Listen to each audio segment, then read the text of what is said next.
Dear Dr. Ambedkar, you are the reason I love India. Today is 6th of December. You left the world today, but your values and your work has stayed back.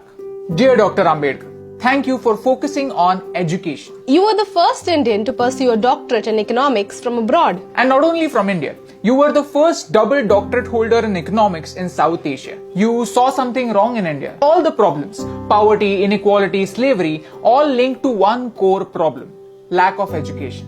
And you realize that only good education can change our obsolete mindset.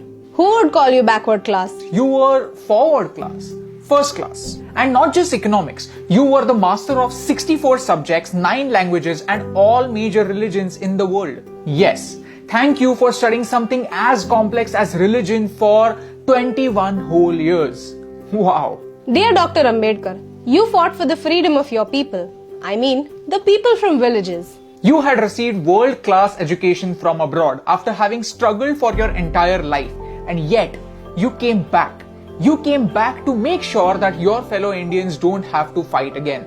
Let me tell you a small story from Mahad, a village in Maharashtra where the untouchables were denied access to clean drinking water. You arranged a peaceful satyagraha and gave the right to clean water to the people in your community. This was 2 years before Gandhiji's Salt March. You said, we are not going to the Chowdar tank to merely drink its water. We are going to the tank to assert that we too are human beings. Dear Dr. Ambedkar, thank you for considering knowledge as your true legacy. Your personal library, Rajgriha, has more than 50,000 books and that remains the largest private library in the world. Dear Dr. Ambedkar, we as Indians were lucky to have a scholar like you to guide us and write our constitution. Building a nation is a mammoth task and it was a victory for you, your passion for education and the people of India that you took up this task. If you have a job, you have to thank Dr. Babasaheb Ambedkar because he changed the working hours from 14 hours a day to 8 hours a day. Mondays would have been even more blue had it not been for Babasaheb Ambedkar. Today, on one hand, we have the social evils of casteism in the backward parts of India, and on the other, we have something like reservation, which was intended to create equality, to create equal opportunities. I feel sad that both these issues are not addressed correctly but used as vote banks by our leaders. Leaders, I don't think leaders is the right term. I don't think they are leaders, they are politicians because they play games with us. And no matter who wins, India loses. But you taught us to win.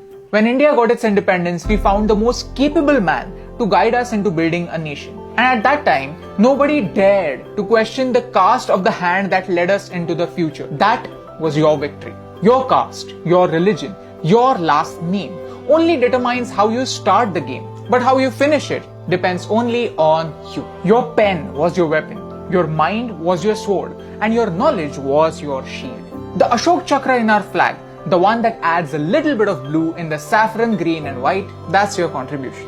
Dr. Bhimrao Ramji Ambedkar or Baba Sahib. You're the father that made India into one giant family and you had the vision that every member of this family should have an equal right. Every member of this family is an equal member. Today I want to remember you and your work because we need it. We need to realize that all of our problems have only one permanent solution: good education. Not the one that remains in the books, but the one that reflects in our action. You showed us how.